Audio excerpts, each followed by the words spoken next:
South Korea's benchmark KOSPI topped the 5,000 mark for the first time during Thursday trading on the back of a chip and AI boom. And the gold prices in South Korea surpassed 1 million won per 3.75 grams for the first time on the same day, with investors returning to safe haven assets amid heightened global geopolitical tensions. South Korea's economy expanded 1% in 2025, driven by strong exports but posted negative on-quarter growth in the fourth quarter due to a slump in the construction sector. South Korea's benchmark KOSPI touched the 5,000 mark for the first time on Thursday, just around 3 months after crossing 4,000 back in October last year. Our Kim Jun-ho leads our coverage tonight. South Korea's stock market has reached a historic milestone in an unexpected move that has stunned investors at home and abroad.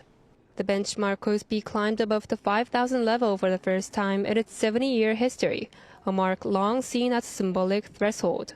According to the Korea Exchange on Thursday, the index closed the session at 4,952.53.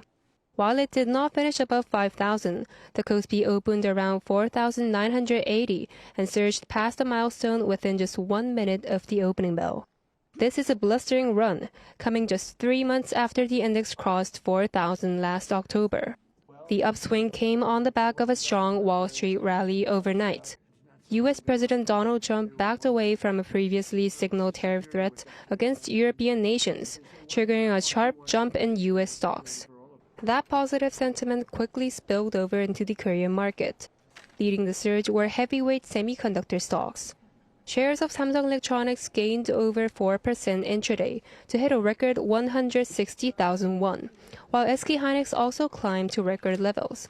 Attention is turning to what powered this rapid rally and what it signals ahead. Since the start of the year, upward revisions to semiconductor earnings forecasts have driven chip stocks higher, helping accelerate the KOSPI's rise past the 5,000 mark. With strong earnings momentum intact, further upsides remain possible, though attention is turning to the timing of a peak in the chip cycle and potential volatility from the Trump administration. Now that the dream of a KOSPI 5,000 era has become a reality, eyes are on how long investor optimism can keep this rally going. Kim Jun-ho, Arirang News. The figures for Q4 2025 are in, and they match preliminary estimates made by the central bank, marking a real GDP growth of 1.5% year-on-year for the country. Lee Eun-jin has the details. South Korea's central bank said Wednesday during a press briefing that in the October to December period of 2025, the country's economy unexpectedly dropped 0.3% from the previous quarter. The economy's first contraction in 6 months brought the country's real gross domestic product increase to 1% for 2025. The central bank had earlier forecast the fourth quarter GDP to expand 0.2% on a quarter-on-quarter basis, but figures showed that it only grew 1.5% on a year-on-year basis for Q4, down from a 1.8% expansion in Q3. Bank of Korea official Lee Dong-won said that the slowdown was mainly due to weakness in construction investment, which sank 9.9% last year, compared with a 3.3% contraction in 2024. However, exports continued to grow, while private consumption and government spending both expanded. The optimistic semiconductor exports were estimated to have contributed as much as 0.9 percentage points to last year's economic growth. Excluding construction investment, growth figures would have been greatly different for South Korea. I mentioned that construction weighed greatly on growth. If construction investment had been neutral in terms of its contribution to growth, last year's annual growth rate would have been 2.4%. Looking ahead at 2026, the BOK projects the economy to grow 1.8% this year on the back of ongoing high demand for semiconductors, as well as continued increases in private consumption and exports and higher government spending. This is similar to the government's latest outlook of 2% and the International Monetary Fund's slightly revised forecast of 1.9%. Lee Eun-jin, Arirang News. The world's most valuable asset by market cap, gold, is hitting all-time highs day by day. While the price here is not an exception, should investors still buy gold when its price has nearly doubled in a year? For more, our economics correspondent Park Junan is here in the studio to tell us about the recent hike in gold prices and suggest options for wisely investing in gold here in South Korea. Good evening, Junan. Good evening. It's good to be back. So, Junan, a go-to spot for gold shopping here in Seoul is, as we all know, Jung-hoo Jewelry District, and you went there yesterday. How was it? Right, Tammy. So yesterday I went to Jung-hoo Jewelry District, where we could see hundreds of shops that sell gold, silver, and many valuable accessories. Right. And take a look at this. And look at what I brought today. It's a small pure gold pendant I bought in late 2023, weighing 1 don or handon, a traditional Korean unit used to measure precious metals. 1 don of gold is equal to 3.75 grams. And in fact, just yesterday on Wednesday, the purchasing price for 1 don of gold surpassed a historic 1 million Korean won, nearly a 5-fold increase in the last 6 years and a 20-fold increase in less than 25 years. Well, there's an old saying, seeing is believing. Let's take a closer look at a gold shop and factory I went to. The price of gold is skyrocketing day by day. And this is not just an upward trend that has been going on in the past few months. Even though the price of gold is rapidly rising, investors are actively buying it, an asset that does not decay, retains value, and is globally accepted.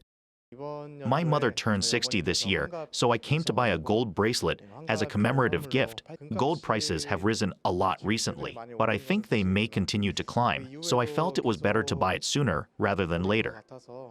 The sharp rise in gold prices has been particularly evident over the last few years, and especially when U.S. President Donald Trump was inaugurated in January 2025. In the past 5 years, the price of gold has risen from around $1,852 per troy ounce to approximately $4,800. This is a 159.1% increase over that period. And when it comes to Korean won, the increase becomes far more pronounced. Over the same 5-year period, the purchase price of gold jumped from just 271,000 won per ton, or 3.75 grams, to 993,000 won. That marks a 266.4% increase. Although international gold prices have steeply risen, the hike is seen more prominently in Korea, with the dollar value against the Korean won appreciating by more than 33% in those 5 years.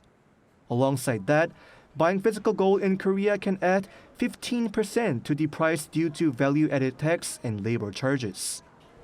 Now, as you can see, this 1 kilogram gold bar I'm holding is worth more than 265 million Korean won, or roughly 180,000 US dollars.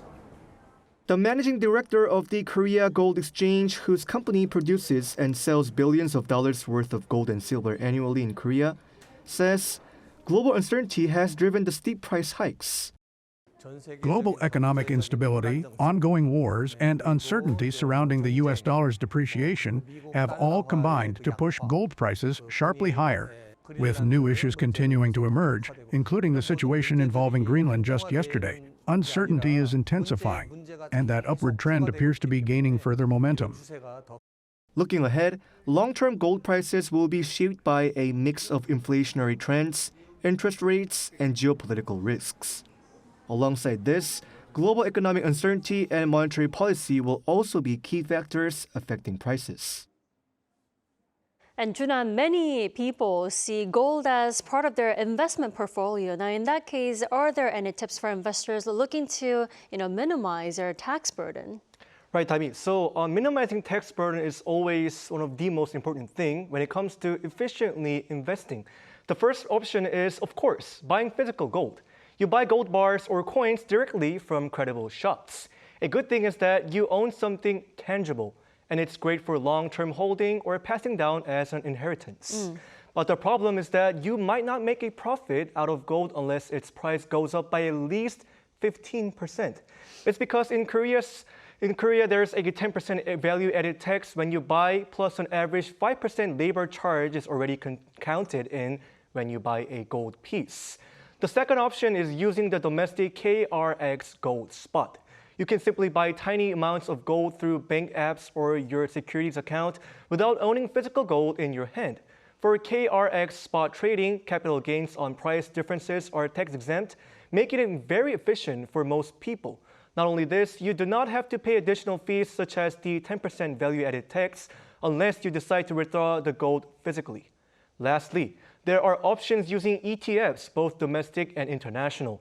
In Korea, products like gold ETFs trade just like stocks on the KOSPI. When you sell a domestic ETF, the profit will be considered as dividend income, so you have to pay a total of 15.4%, including local tax on profits when you sell. An alternative option is using a US ETF like GLD that tracks international gold prices. Gains are combined with other overseas stock profits, and anything over 2.5 million won annually faces a 22% capital gains tax. All right, Junan, thanks for sharing that wise investment advice tonight. Thanks for coming in. Always a pleasure, Dami.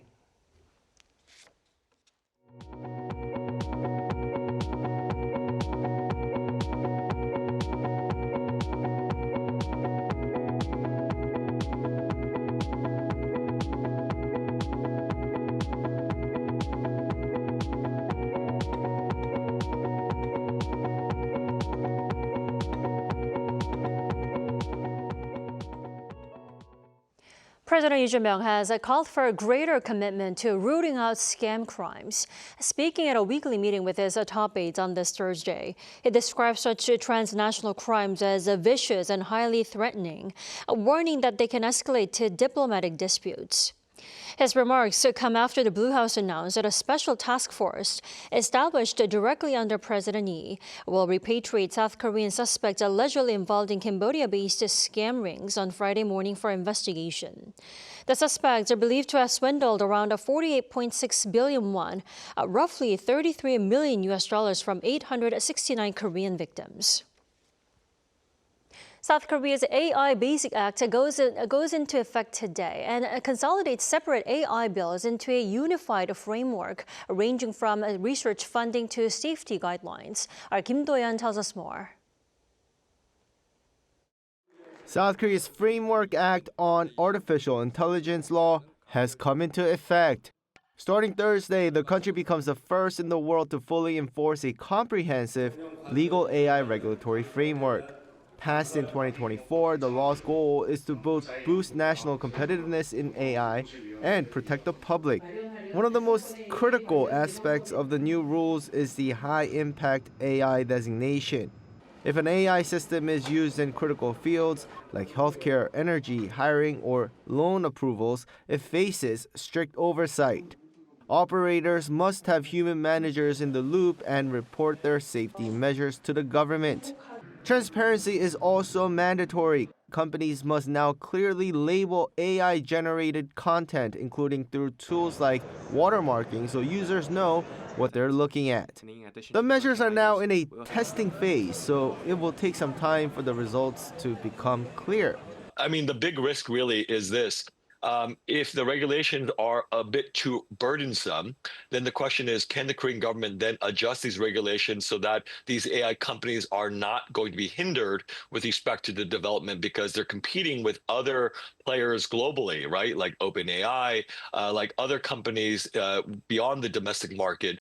But startups and smaller firms are worried. They argue that complying with these complex safety and labeling rules requires money and manpower they just don't have.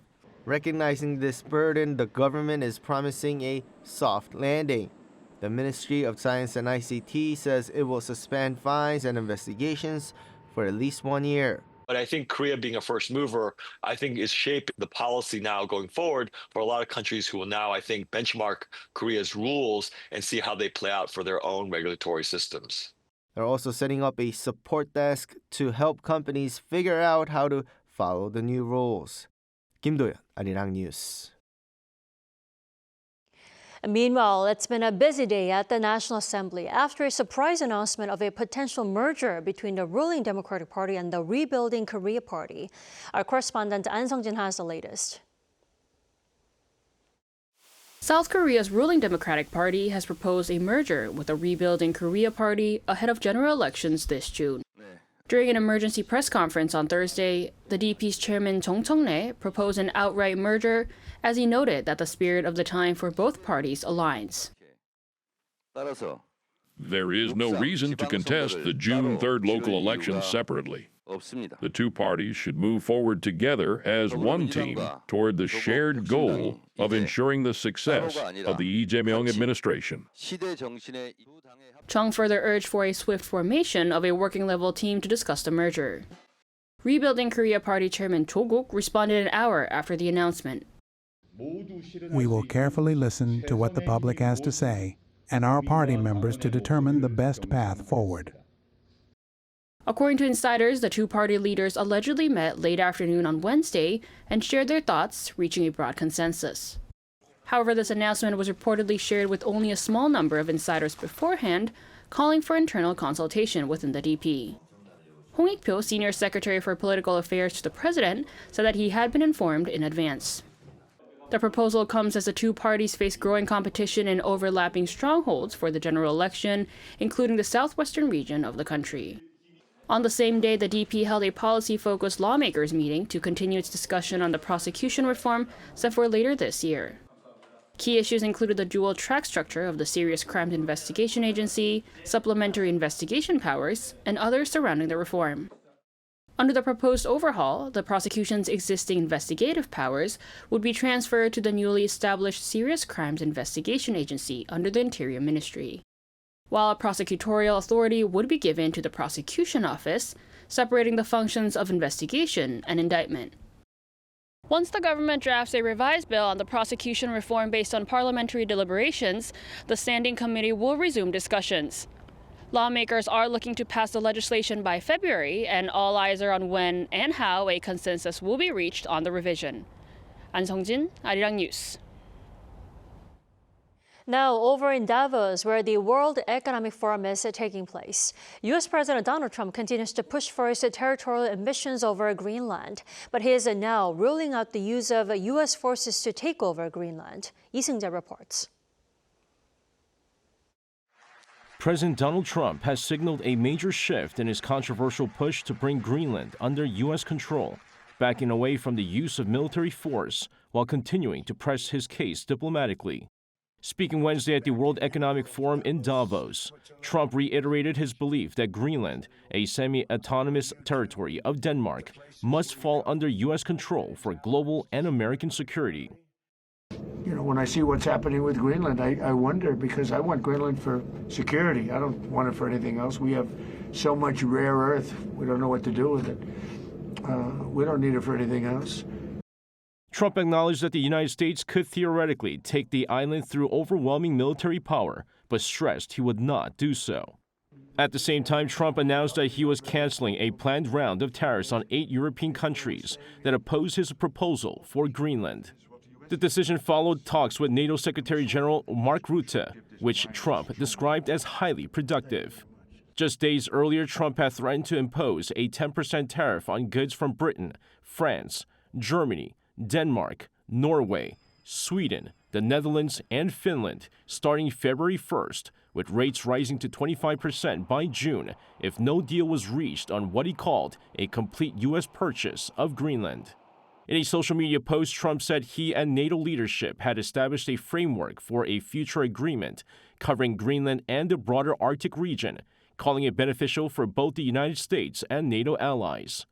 Despite the rollback on tariffs, tensions remain high. The European Parliament formally suspended ratification of a U.S. trade deal on Wednesday in protest, calling Trump's earlier tariff threats political blackmail. European lawmakers say negotiations will not resume until those threats are fully withdrawn. Lee Seung-jae, Arirang News.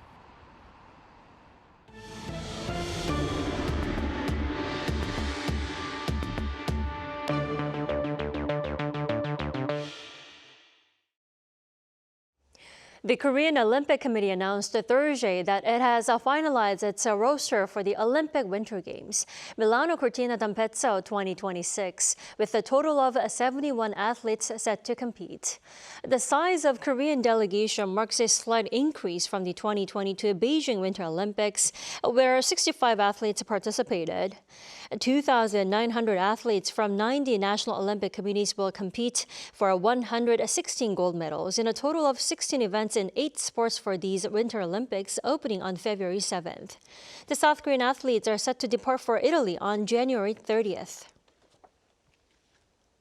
South Korean baseball star and San Francisco Giants outfielder Jung-hoo was briefly detained by U.S. immigration authorities following his arrival in Los Angeles. Our Jung Hae-rim tells us more. San Francisco Giants outfielder Jung-hoo was stopped by U.S. Customs and Border Protection when he arrived at Los Angeles International Airport on Wednesday local time, before being released about an hour later. He had flown in from South Korea ahead of scheduled team activities, including a fan event in California and preparations for spring training.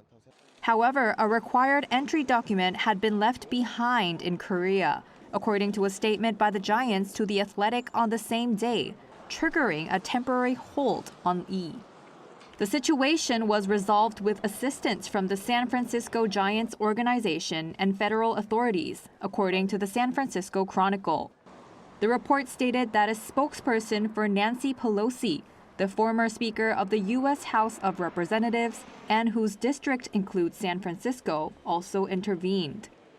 E's agent Scott Boras cleared up possible speculation that the detention was related to the tightened immigration policies of the Trump administration. Boras told U.S. media that the incident was, quote, not political. The Giants echoed that assessment, saying the issue was quickly clarified and E was cleared to continue his travel. Now entering his third season with the team, E is expected to resume his off-season schedule without disruption. He is also set to represent South Korea at the World Baseball Classic in March. The team says no further issues are expected. Jung Hae-rim, Arirang News. South Korean music label HYBE's U.S.-based girl group Katseye is slated to perform at the 2026 Grammy Awards as a nominee for Best New Artist. The group is among 8 nominees set to take the stage at the ceremony on February 1st in L.A. Performed following HYBE's global audition project Dream Academy, Katseye debuted in the U.S. in 2024 and gained much attention after entering Billboard's Hot 100. And now, the group recently released its new single, Internet Girl.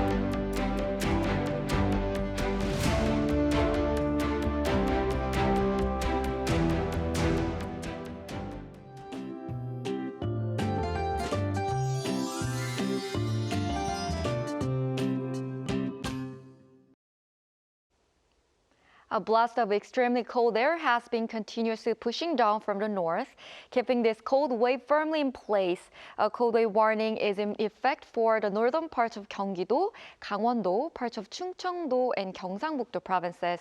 For most other regions across the country, a cold wave advisory has also been issued. Snow is still falling in parts of the west coast of the Jeollado provinces, Jeju Island, and Ulleung-do. Therefore, heavy snow advisories remain in place for the mountainous areas of Jeju Island and Ulleung-do. Tomorrow morning will stay cold at -12 degrees in Seoul, -16 degrees in Chuncheon. Highs will rise to -2 degrees in Seoul and Chuncheon, 6 degrees in Busan. Snow is forecast across most parts of the country except for Seoul and the Gyeongsang-do provinces tomorrow. That's all for Korea. Here are the weather conditions around the world.